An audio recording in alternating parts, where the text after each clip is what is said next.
folks online today, which is super exciting. Thanks so much. Thanks so much for coming out. And we've got a pretty packed event. We've got some really great speakers online. We've got a lot of really interesting and exciting things to share with you. So we're gonna jump right into it. Can everybody see? Are the slides being shared right now? Can everyone see?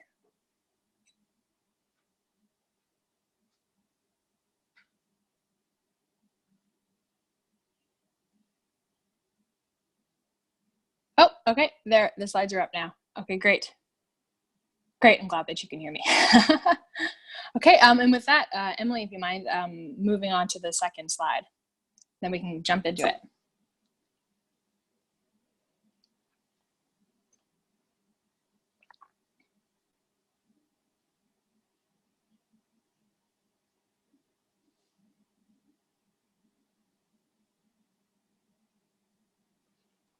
Are you able to move to the second slide? Or is there...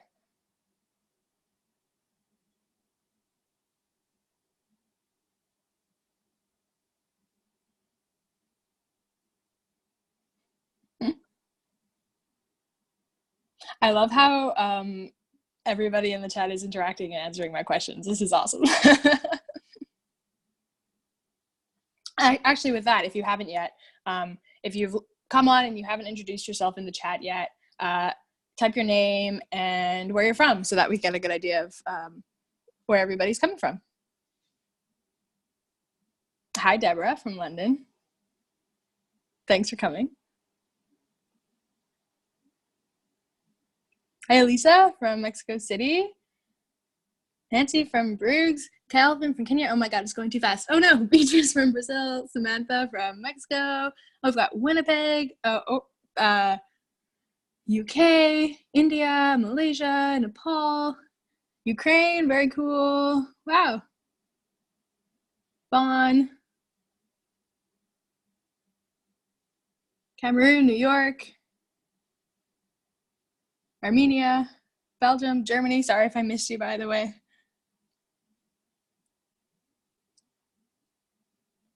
Prague, Sierra Leone, Indonesia.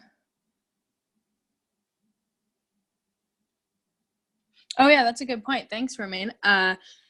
If you want to talk to everybody, you can set your chat to all panelists and attendees, or if you want to just talk to the panelists, you can set it to all panelists, but I recommend chatting with everyone, so set it to all panelists and attendees.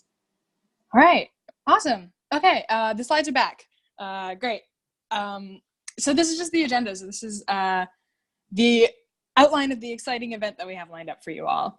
We're going to start by introducing Youth4Nature really briefly, including introducing you to our incredible team of young people from all over the world. And then we're super excited to jump right into a nature-based solution 101 science presentation led by Professor Seddon. That should be Seddon. We have a couple incredible youth guest speakers that will be chatting. And then we're going to kind of provide some global context to the Youth4Nature initiative, mostly talking about the UNSG Climate Action Summit that's coming up that we're hoping to get involved in. And then finally, we'll introduce our upcoming campaigns and share how you can get involved. We're hoping to have some time to answer questions at the end. If at any time you have a question, there is a Q&A box at the top of your screen, and you can throw in your question there. And we'll answer as many of them as we can at the end. And if we can't get to your question or if we run out of time, we'll try to send a follow-up email that answers most, if not all, of the questions. And we're planning this webinar should be about an hour, possibly an hour and 10 minutes. So we'll be ending at around 16:10 UTC. But let's jump right into talking a little bit about Youth4Nature. Emily, can you switch? Thank you very much. So we're facing two crises at once. We're facing ecological breakdown and climate breakdown. And these crises are interlinked. So Youth4Nature, in light of both of those crises, Youth4Nature is a youth-led international initiative that is mobilizing young people to advocate for nature-based solutions or natural climate solutions. And we have three ways that we do this: knowledge sharing, storytelling, and capacity building. And we'll be talking a little bit more about what those are and how we do those soon, so stay tuned. The Youth4Nature project is led by Climate Guides. You can see our logo right there. We're a nonprofit based out of Vancouver, Canada, and we engage young people in climate action. We are also supported by Nature for Climate. You can see Nature for Climate logo right there as well.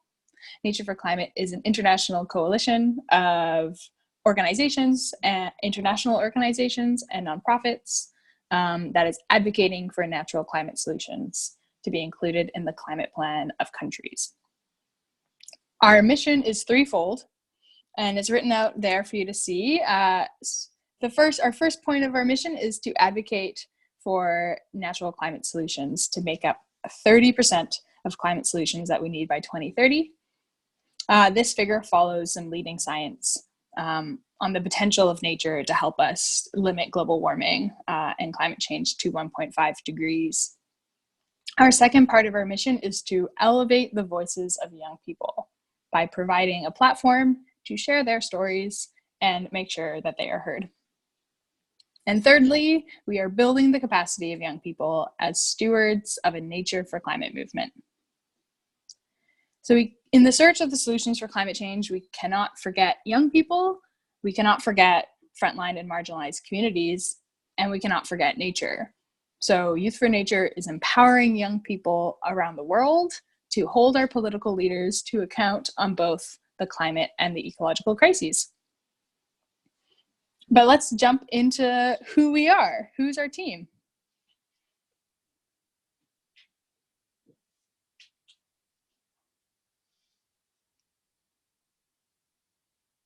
There we are. So this is the project coordination team. My name is Marina. I should have probably introduced myself earlier. Hello. I lead and coordinate the project. I'm also the co-founder and co-director of Climate Guides. I'm based out of Canada. We also have Emily, Emily, do you want to introduce yourself?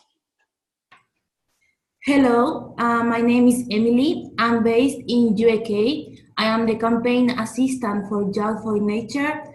I also work as the core liaison between Youth4Nature, Climate Guides, and Nature for Climate. And I also like the lead for the regional coordinators team. And I am a student in UK. I study international development, and I work in different civil society organizations. We're super lucky to have Emily on board. Thanks so much for introducing yourself, Emily.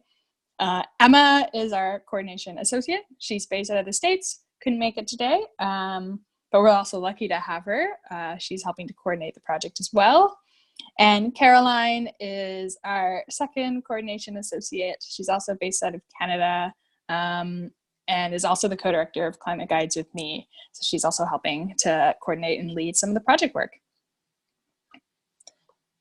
All right, next up.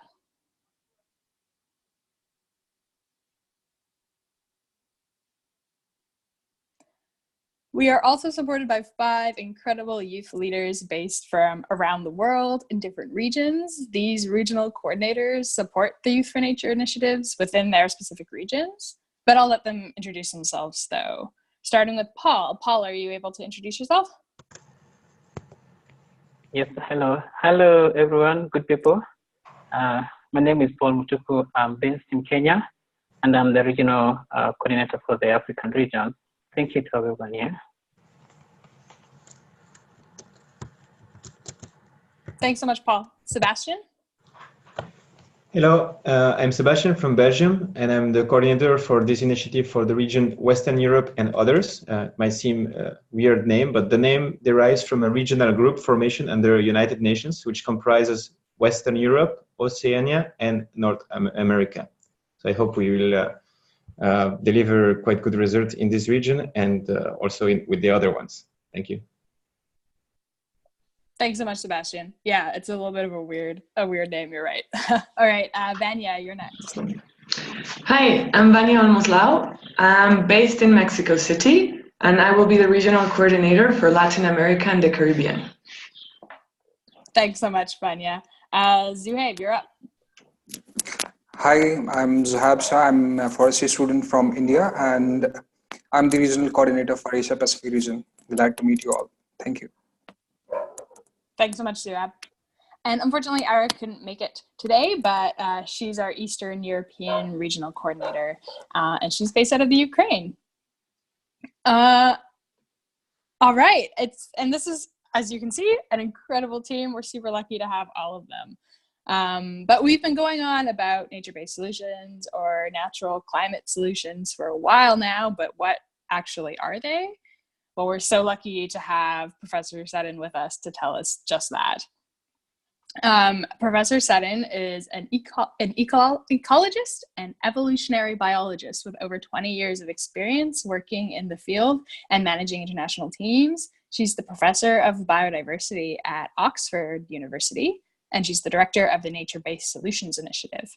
She does a lot of work at the interface of science and policy with NGOs, governments, and the UN to bring the equitable protection of nature to the center of the Sustainable Development Agenda.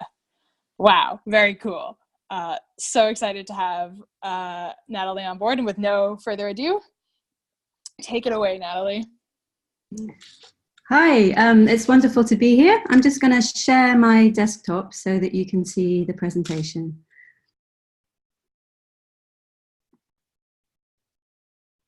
Can everybody see that okay? Yeah, we can totally see it. Great, brilliant. Okay, well, many thanks for the introduction. It's a real pleasure and an absolute privilege to be speaking today and to be part of this amazing launch. Really inspiring and great to put some faces to names. So yeah, I'm an ecologist, and in fact, most of my training was in evolutionary biology, and I worked for nearly 20 years mainly in the rainforests of the Andes and the Amazon of South America, and also spent some time in Madagascar doing field work. So very much sort of grassroots field work on the ground. However, around 5 years ago, I started working at the interface of science and policy. And my mission is to get nature to center of decision-making in business and government. For this is the only way we can develop sustainably. So today I want to talk about nature-based solutions, and I want to discuss with you why working with rather than against nature has really never been more important. Okay, so this year in its Global Risk Assessment report, the World Economic Forum listed extreme weather events, failure of climate change mitigation and adaptation, and also natural disasters as the top 3 risks in terms of both likelihood and impact to the global economy and human well-being around the world. In terms of the next most impactful risks on society come water crises and biodiversity loss. In fact, this is the picture that the World Economic Forum has been painting for the past 3 years. But in many ways, a figure such as this is rather misleading, because in reality, as you'll all be aware, and increasingly aware, I hope, that these risks are all deeply interwoven. What is becoming increasingly obvious is that we cannot address any of these challenges in isolation. Integrated approaches are the only viable and sustainable ones. So with these risks or challenges come great opportunities, and working with nature is an opportunity that has been gaining increasing amounts of traction and prominence in national and international policy, in business, and increasingly in the media. But what are they? Well, put simply, nature-based solutions involve working with and enhancing nature, supporting biodiversity, and thereby securing the flow of all the ecosystem goods and services on which our well-being really depends. And the idea of nature-based solutions, it's very simple. It's simply that rather than working against natural living systems, we can mitigate all the risks we face while securing many other benefits. However, as I will argue, the extent to which nature can deliver solutions to all the challenges that we face depends on how we do them, how we implement them, how we work with nature, and the extent to which we draw on our rich understanding from ecology and evolutionary biology of the processes that support ecological resilience and hence societal resilience. So I want to just say also that this whole nature-based solutions framing is a very different one to the one we're perhaps used to. Normally, we're used to thinking of nature as being really vulnerable to climate change and all the different threats that we face. But in this concept, it's more, we see nature as our ally, as our main ally in the fight against change, not just a vulnerability. And I want to talk more about that. So from a climate change mitigation perspective, working with nature makes a lot of sense. So in the period 2007 to 2016, 12% of global carbon dioxide emissions came from land use change, primarily from industrial agriculture driven by the beef, soya and palm oil markets. But over the same period, the land carbon sink stored 28% of emissions. So natural climate solutions, which are a subset of nature-based solutions, involve restoring or working with natural ecosystems to secure these amazing carbon stocks, these amazing carbon benefits. And by natural ecosystems, we're talking about grasslands, wetlands, forests, coastal habitats, peatlands, agricultural lands, and we're also talking about the soils themselves and the biodiversity in the soils themselves. So the science suggests that globally, these natural climate solutions could reduce net emissions and provide, according to one study, around 30% of carbon dioxide mitigation needed by 2030 for over a 66% chance of keeping warming to below 2 degrees Celsius, which is absolutely essential. But what I want to really make clear and make sure you're all very clear on this, natural climate solutions are not an alternative to emissions reductions. To avert dangerous climate change, we've got to keep fossil fuels in the ground, and it's really important to be clear on that. We need to both keep fossil fuels in the ground and we need to look after our natural environment. The other thing to bear in mind is that these natural climate solutions must be implemented according to all the rich understanding we have of ecology and biodiversity science. And they must also be implemented in such a way as to really respect the local needs and bring in local stewardship. So we need to bear that in mind when we're advocating for the role of nature as a major climate solution. What about how we can deal with the effects of climate change? In other words, adaptation. What evidence is there that nature can really help us deal with the threats posed by climate change and reduce disaster risk? So the overwhelming majority of the evidence for the effectiveness of nature-based solutions comes from the coastal zone. This is unsurprising. Billions of people live close to the ocean. Coastal habitats support major economically important fisheries.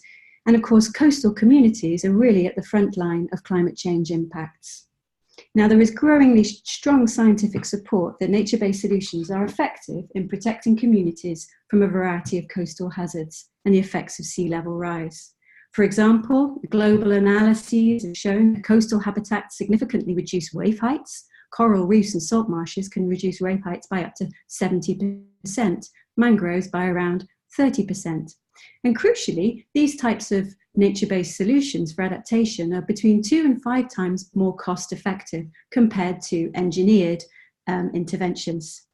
Now, most of the evidence for the role of nature in helping us deal with the impacts of climate change comes from studies of mangrove forests in the tropics and salt marshes in the temperate zone.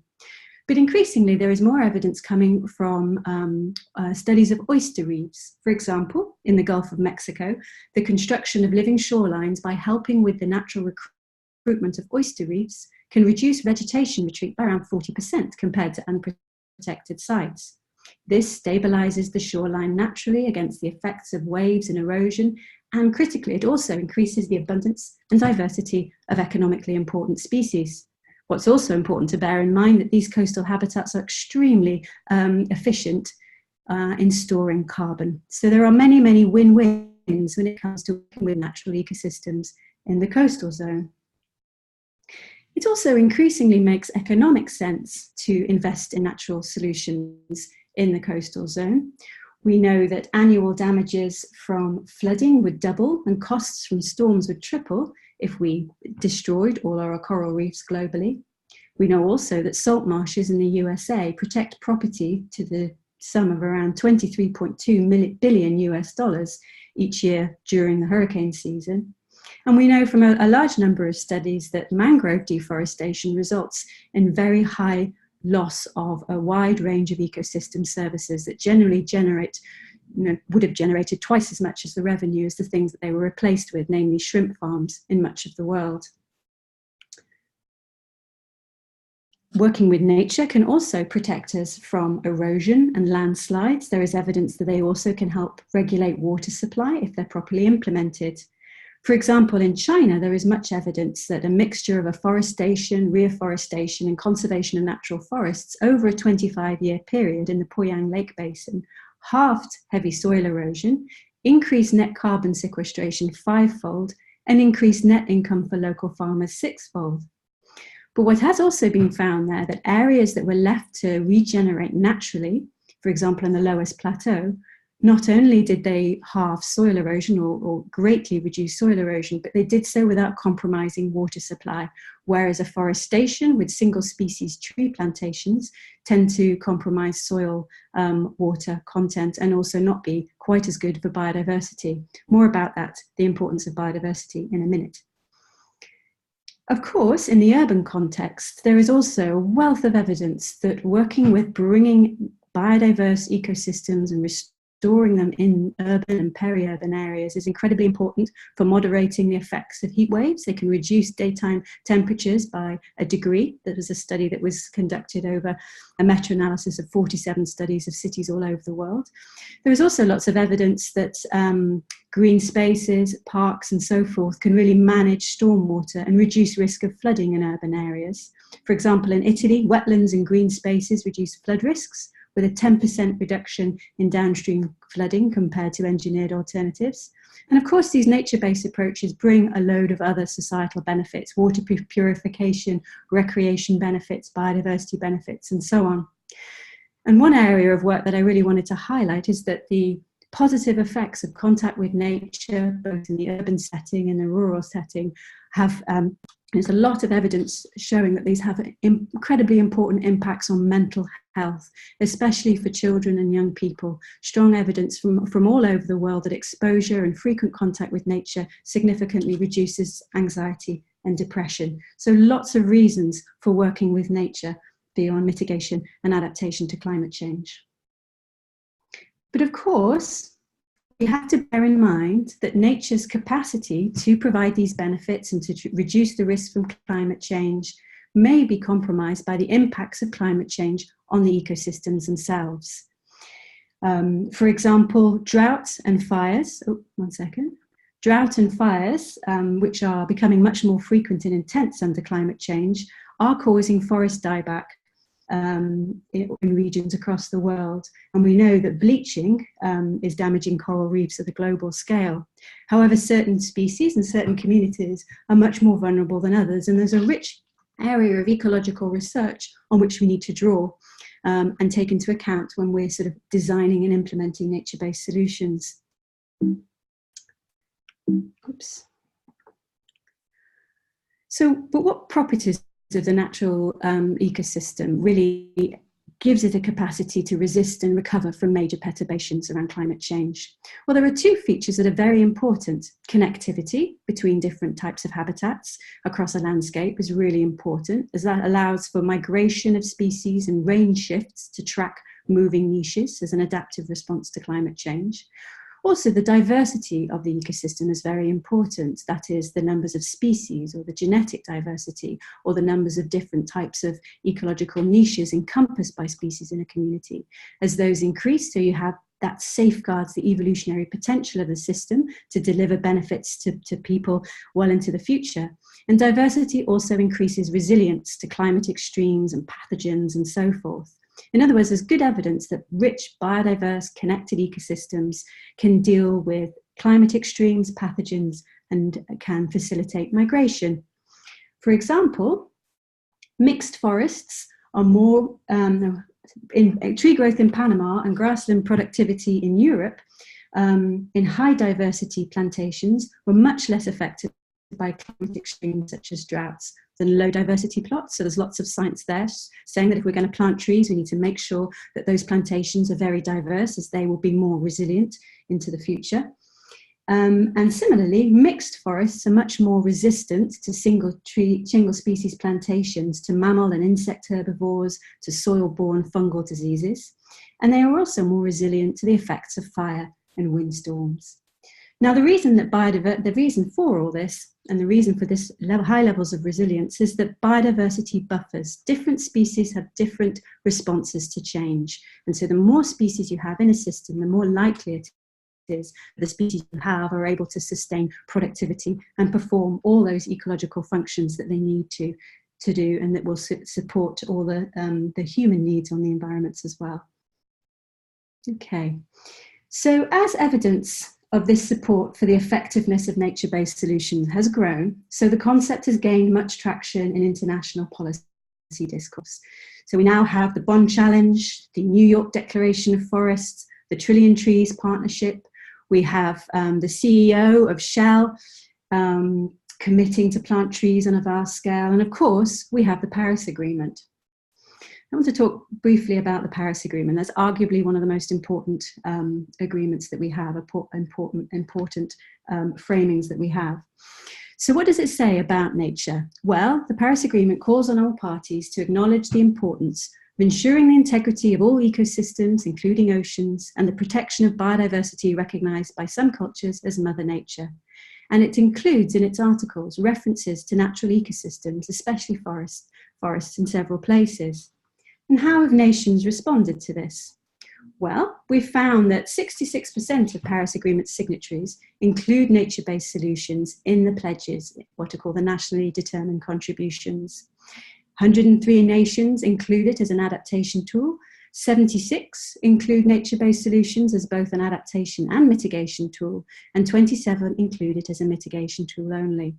So this is actually good news in many ways, that many countries have at least acknowledged the importance of nature for meeting climate mitigation and adaptation goals.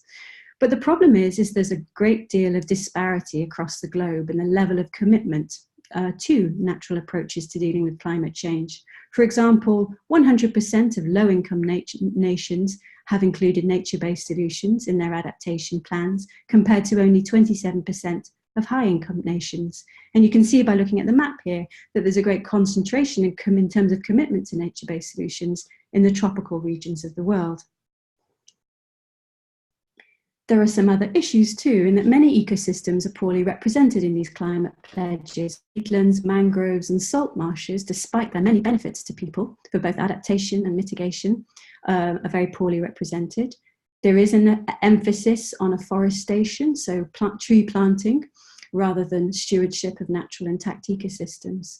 And the targets that are in the current climate pledges don't take resilience or local stewardship into account. And the targets definitely tend to be more around the area of habitat to be worked with or protected or replanted, rather than the diversity and connectivity of that habitat. But we see, and we have to really think when we're advocating for the role of nature in climate change, that biodiverse ecosystems must be central to the storyline, or otherwise climate action will fail. So at the Nature-Based Solutions Initiative, we're developing a variety of tools and platforms to help nations develop scientifically robust biodiversity-based targets. And I invite you to explore and share those, and certainly it would be wonderful to get some feedback on how useful these are and how we can improve them moving forward. But beyond doing or communicating good science, there is much work to be done in terms of raising awareness about the importance of nature in addressing both the causes and the consequences of climate change. And that's where Youth4Nature fits in, that's where you guys fit in. Until now, there has been this dangerous disconnect between dealing with climate change on the one hand and dealing with biodiversity loss on the other. They've generally been treated as two separate problems, and we are spending a disproportionate amount of time on climate change and not enough on biodiversity loss. Here are some very interesting data that show this huge difference between funding, research, and especially media coverage on climate change versus biodiversity loss. Now, this is a dangerous situation, as it's leading to climate and development policy that is not compatible with averting biodiversity loss, which therefore compromises human well-being. That said, if we step back, the amount of funding being spent by our governments and by on dealing with climate change and or biodiversity loss is tiny, absolutely tiny, compared to the amount being channeled towards dealing with the other sustainable development goals.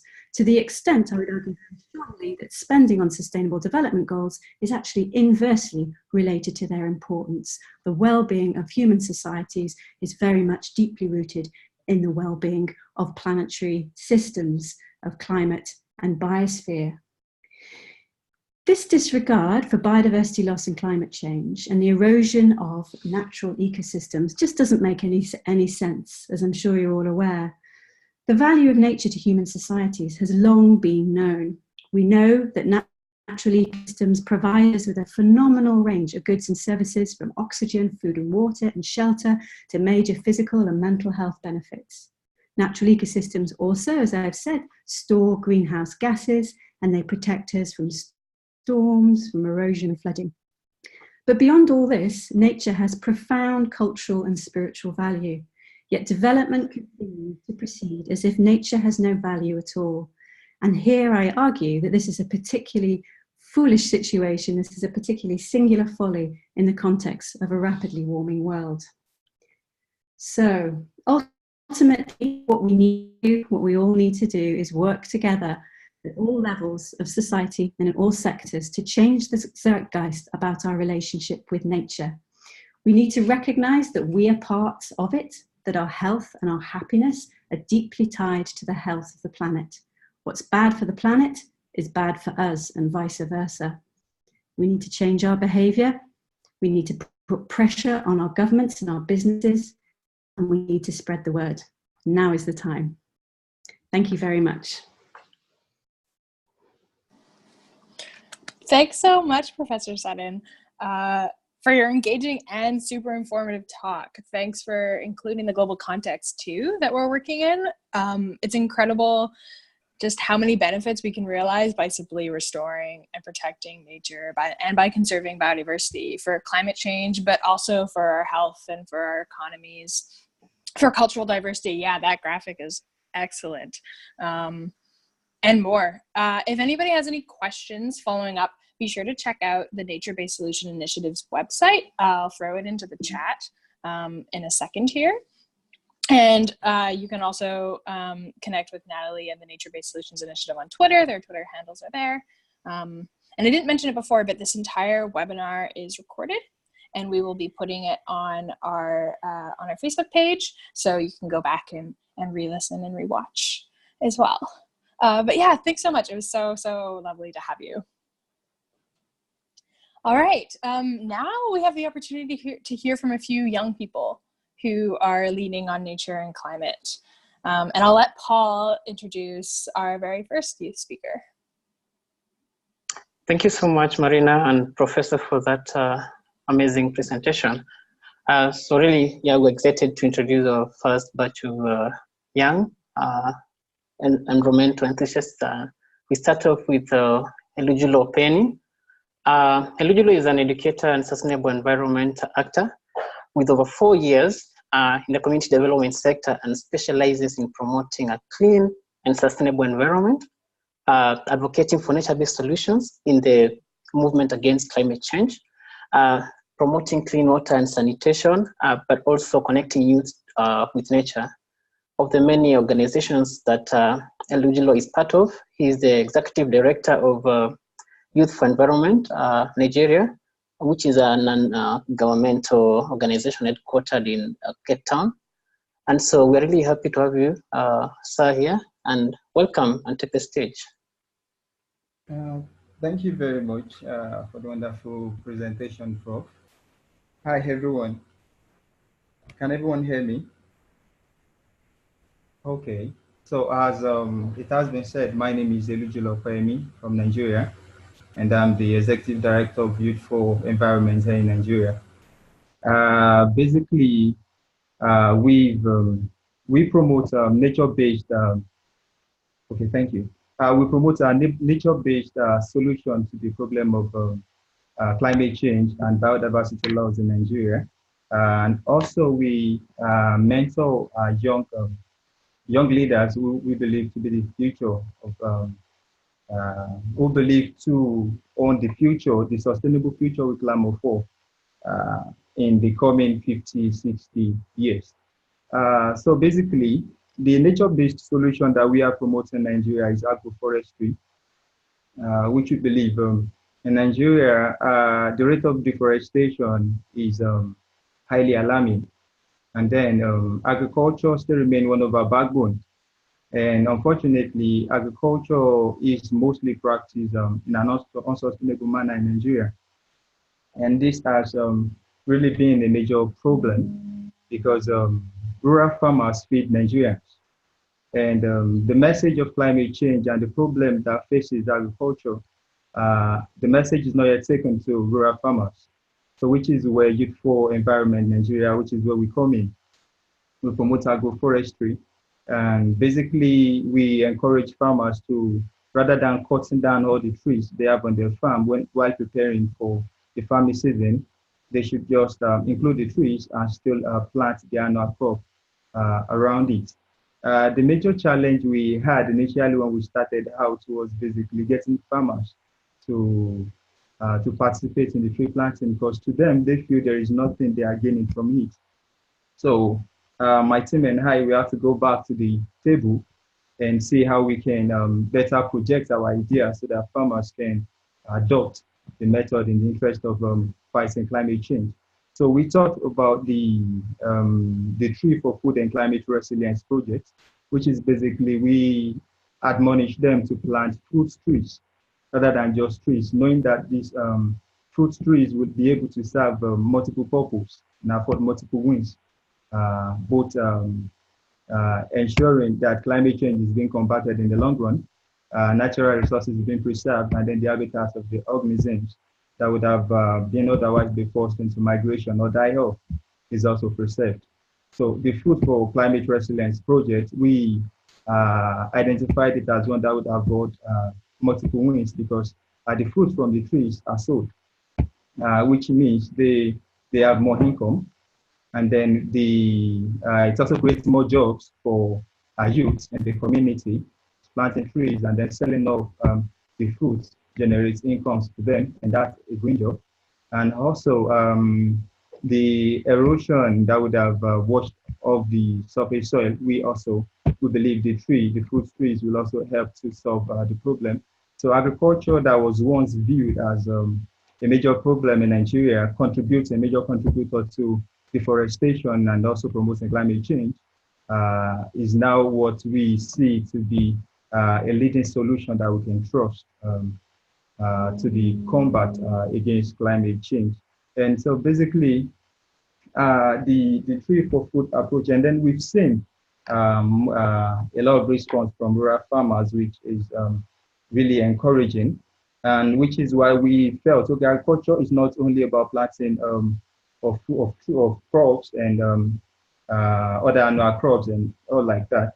It also involves livestock and the likes. So agroforestry aspect, we also consider the use of organic fertilizers. Instead of livestock, we know they release the fecal, the defecation of cow dung, and we understand its contribution to climate change, greenhouse gas, methane. And so we encourage farmers, rather than leaving the fecal droppings of their animals on the ground and then without proper management causing it to contribute to greenhouse gas, we encourage them to compost it, turn it to compost, and then we teach them other methods to add supplements to the fecal matter and other agricultural waste to promote organic fertilizer. And with that, also curbing the effect that inorganic fertilizers like the NPK would have contributed, and also the oxide of the nitrous oxide that it would have been.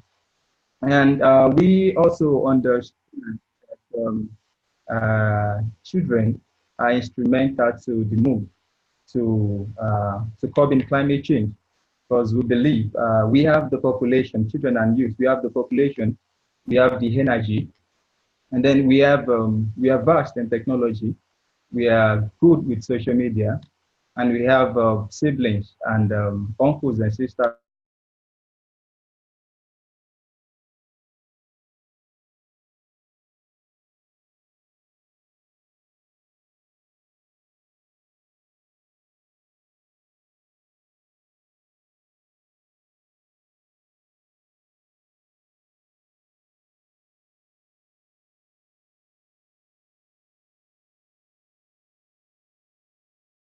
Oh no, we lost you, Elio.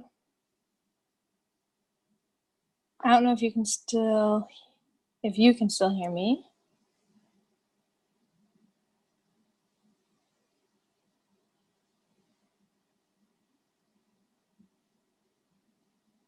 Okay, everyone else can. That's good.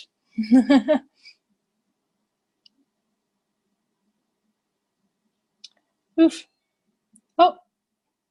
Oh, yeah. Oh, you're back. Can Okay. you hear me?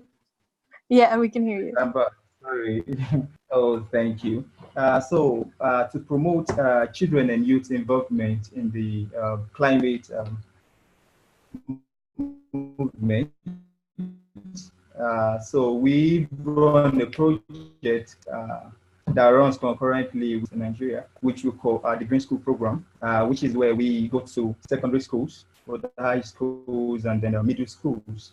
We teach them about the concept of environmental protection and biodiversity conservation. Basically, we mentor them. It's a form of mentorship project. We mentor them to be able to identify the problem that the environment is facing, like the climate change and then biodiversity loss and all. So we encourage them to identify the problem and as well provide solutions to it. We guide them to be able to identify solutions to it. This is meant to ensure that the culture of environmental the solution they want to establish, then the solution they want to implement rather, then we provide the resources for them to implement the solution. And it has been a very good one. Basically in Nigeria, the little or no knowledge that younger ones are exposed to is really a challenge to promoting the movement of environmental protection and biodiversity conservation, because at times students in high school don't even know what climate change is all about. So we saw the gap, and this is what we we are pushing for. We know the movement, we have the population, we have to ensure that these younger ones are also partaking in the movement. And it has really been Nigeria also pushing this same thing, and we are really achieving success in the movement. I believe my time is over, but if I can add this, youths are basically meant to be the driver of the sustainable future we are also advocating for in Nigeria. But unfortunately, forest-dependent communities in Nigeria still don't have access to this information, although we are pushing it to them. And this is why some agencies, some parastatals and individuals are even using them to degrade the environment. And basically, the young ones, they only want to feed. They want to be able to sustain themselves. So they engaged in poaching and killing of wild animals, both for economic and then for game purpose.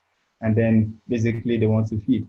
So the project we're currently looking at implementing to promote this mitigation of the climate change, at least conserving our biodiversity and resources, is to equip youth and young ones in rural communities, especially in forest-dependent communities, and then forest reserves. We believe we can build their capacity, could be in establishing forest gardens, and also could be in establishing nursery beds, and also could be maybe training, building their capacity on organic fertilizer production, which we believe will contribute greatly to the sustainable drive towards mitigating climate change. So basically, summarily, that's what we do in Nigeria and promoting. Thank you for having me, Mariana.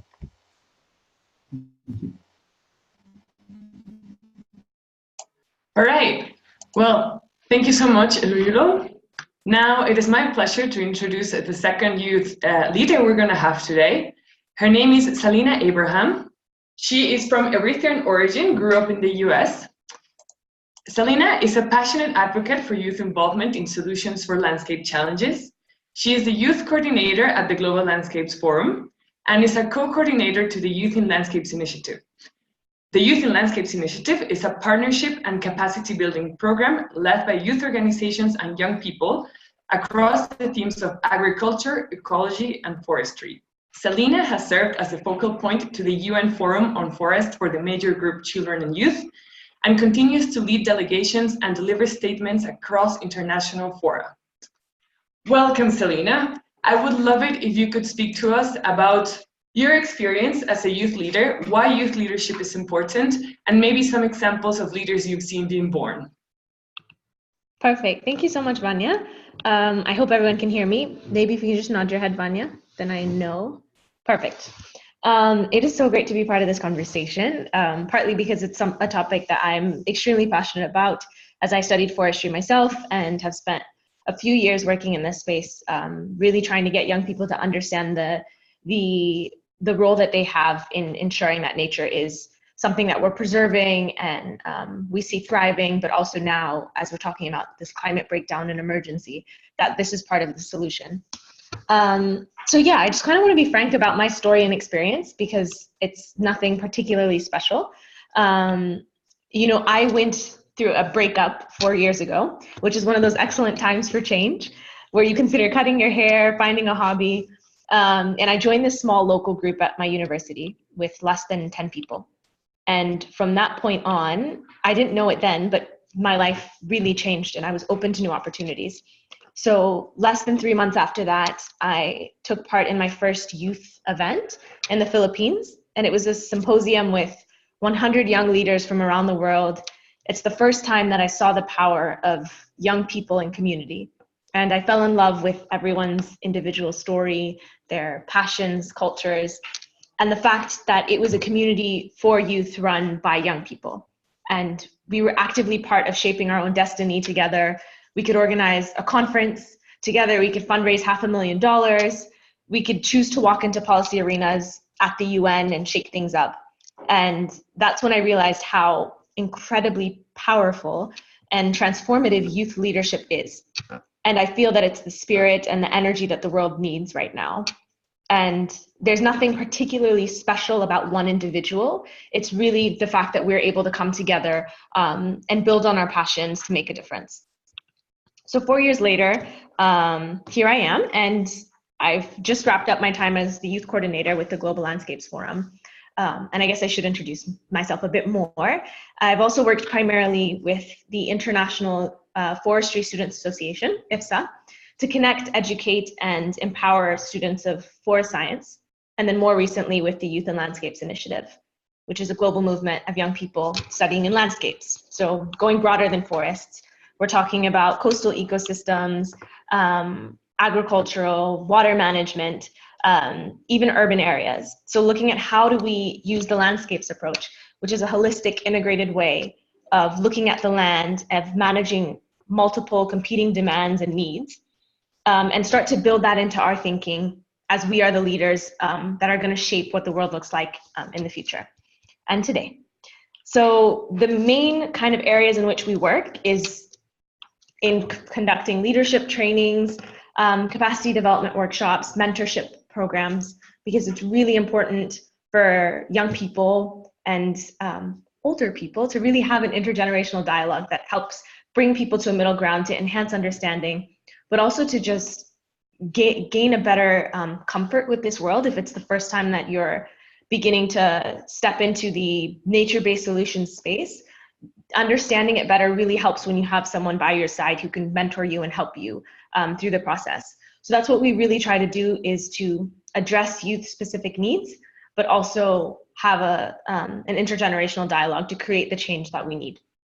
And with IFSA, we brought young people basically into the global policy platform and process to advocate for sustainable forest management and to better education for young people, so that this is something that we grow up with and understand our earth better and how we can take care of it. So I would say at this stage, it's a really exciting time to be a young person, especially when it comes to climate, because what I've been doing and spending my last couple days on is working on this new decade of ecosystem restoration, which was declared by the UN in March this year. And it will kick off in 2021, and it's 10 years of basically putting a spotlight on how restoration can be a benefit to not only the ecosystems, but to society and to the climate challenge that we have. So we've been brainstorming here on how can we build upon the work that's already been done and to build a grassroots restoration movement. How do we take all the scientific knowledge that we have that's hiding in different places on the internet and place it in one easy place for people to understand what trees to plant, when do we plant them, where do we plant them, and how to monitor that growth, because it's not just about planting trees, but also growing them, ensuring that they survive and that degraded ecosystems are coming back. And that's a large part of, I think, my hope for the future is how do we get young people to be leading in this space? How do we build our livelihoods and businesses around restoration and basically enhancing the planet rather than having businesses and livelihoods built on destroying and degrading our planet. And I think we've seen so many great examples of how young people are taking the lead. Last year, we had a regional conference in Nairobi, and there's just so many examples of people who are restoring the Mara River in Kenya, in Nigeria, where you're looking at sustainable agricultural practices, getting women to be owning their own businesses, looking at the entire supply chain and saying, how do we make this more sustainable? How do we empower marginalized people to have a greater stake? And I'm just incredibly amazed at all the different ways that young people are innovating and taking leadership in this space.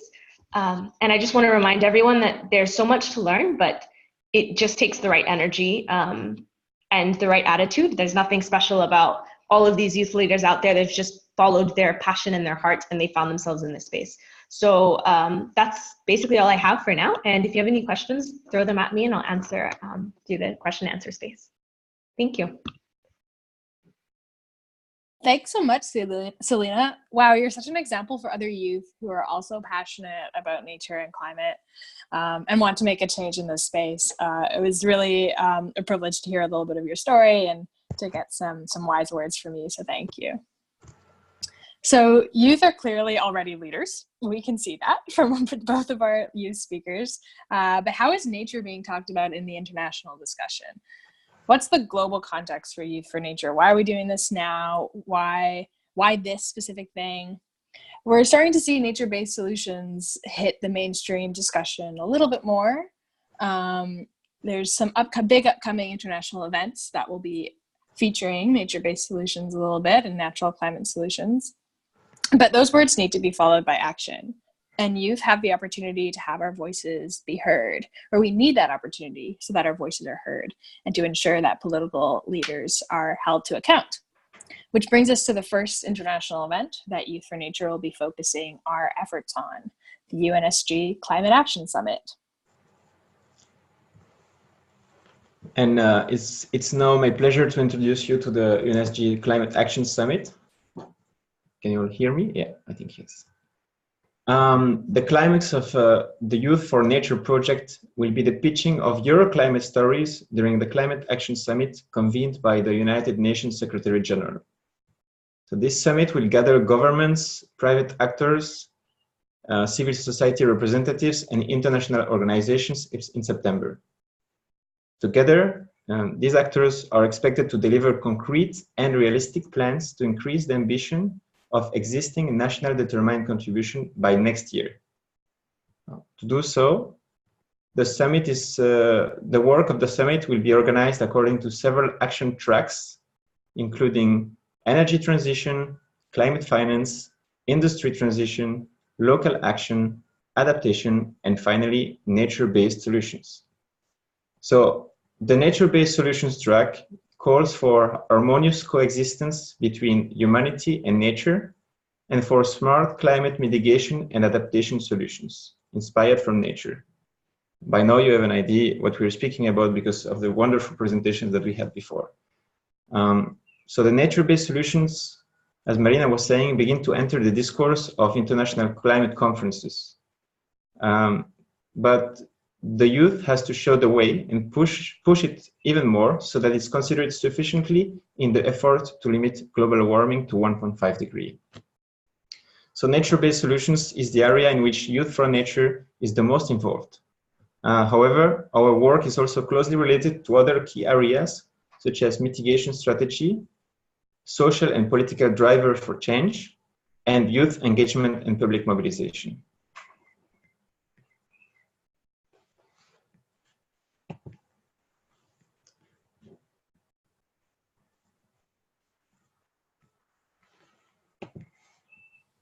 That's awesome, Sébastien. It's really exciting to see nature-based solutions start to hit some of that, get into that climate space in the international context. And it's a really good opportunity for Youth4Nature. So let's sort of talk about what kind of work that we're going to be doing around the summit and also otherwise as a Youth4Nature initiative. Vania, you're up. Right, here I am. Well, I'm going to explain what are Youth4Nature's areas of work. We have 3 core pillars. The first one is based on knowledge sharing. We will have webinars like this one, very dynamic webinars. We know we're youth and we know we like dynamic and we like action-oriented. We will bring together scientists and youth to increase the knowledge base of youth around natural climate solutions. These webinars will be led by our regional coordinators, so they will be targeted at our specific regions. The second pillar is storytelling. For this, we will provide a platform for youth from all over the world to tell their stories about nature and climate. We want you to share your work and we want your voice to be heard. So by the end of this webinar, you will know what the platform is and you will have the contact of the regional coordinators so that we can start working together to get these stories out there. The third pillar is capacity building. Here we will provide an opportunity for young nature and climate leaders to engage in high-level events. First one up will be the UNSG Summit. Here, the youth leaders can share their stories with decision makers, gain mobilization skills, and their experiences. This way we can grow a youth movement advocating for nature as a climate solution. I hope I was clear by explaining the 3 pillars. If you have any questions, you can leave them in the Q&A box. Thanks so much, Vania. That was super clear. So what's directly next, and how can you get involved? Zuhaib, can you speak to that a little bit? Yeah, now how can youth and everyone here around the world get involved with the Youth4Nature project? So throughout the next couple of months, we'll be hosting regional webinars to increase knowledge around nature-based solutions and empower youth to take action. And these webinars will be run by our regional coordinators.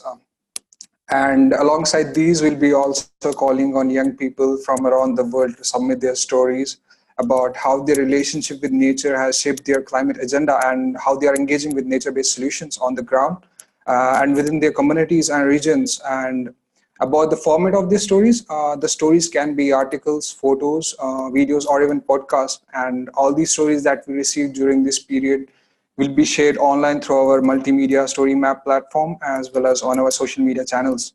And the most exciting part for everyone around here is that some of the storytellers will get a chance to come to New York this September and share the stories at the UNSG Summit, Climate Action Summit. So we are really looking forward to your amazing stories, and hopefully we can engage with some youth during the summit. Thank you.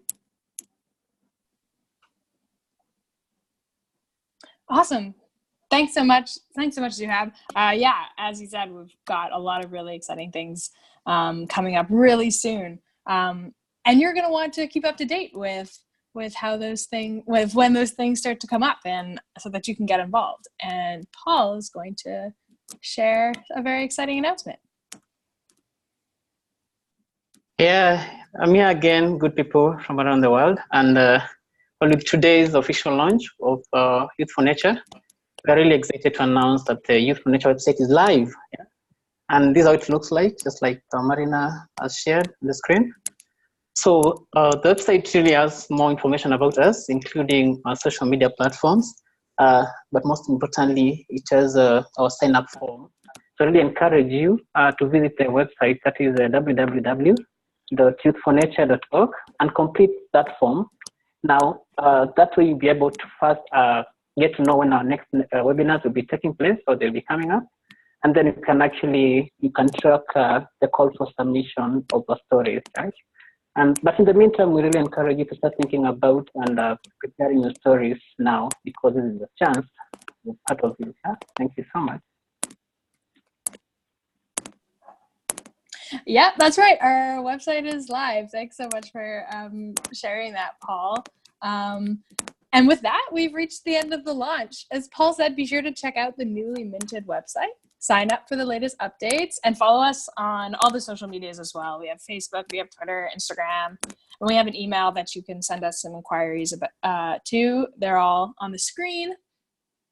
If you're an organization that might be interested in partnering or collaborating with us, we are definitely get in touch. We're also looking for a little bit more funding to help implement all of our programming. So if any of you come from larger organizations and are interested in maybe helping to support us build that youth movement for nature and climate, drop us a line. We'd love to chat. And actually, if we switch to the next slide, you can see all the email addresses and contact info for our 5 regional coordinators. So if you're a young person and you want to get involved and you want to share a story and you want to tune into a webinar that will be coming up soon, get in contact with the regional coordinator for your region.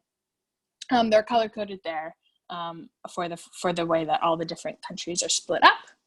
And then, as I mentioned, this webinar is being recorded. It will be shared on our Facebook page, so you can go back and note down anything that you missed. And with that, it is 16:04 UTC from my clock, and that reaches us to the end of the webinar. If anyone wants to stick around for a couple more minutes, we can all answer some questions, but it's an hour and 5 minutes. It's exactly the time that we were hoping to end in, so I won't hold any of you for much longer. But thank you again. Thank you so much for coming to our launch webinar. We're so excited to finally share this. And there was a question about showing the slides. Oh yeah, Emily, do you mind going back to the slides with the emails for the regional coordinators? And again, this webinar is recorded, so all of that info will be saved.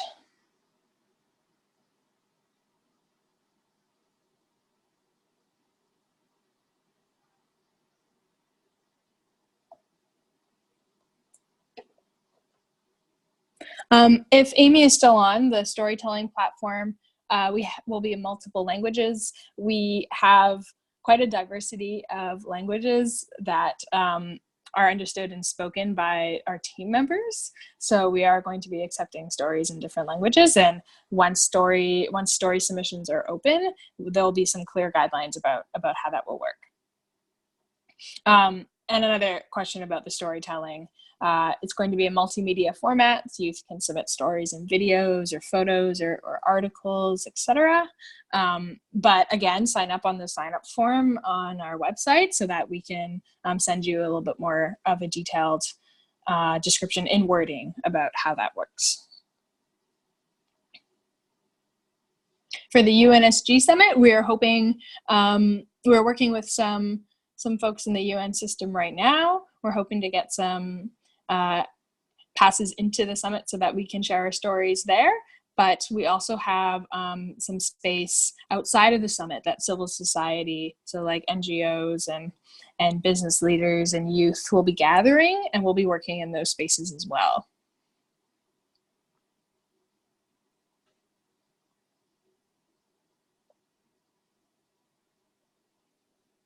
Seeing lots of chats. Yes, we will share. Well, we can share the slides through an email response to everybody that registered. And we also recommend that you sign up on our sign up form online, www.youth4nature.org.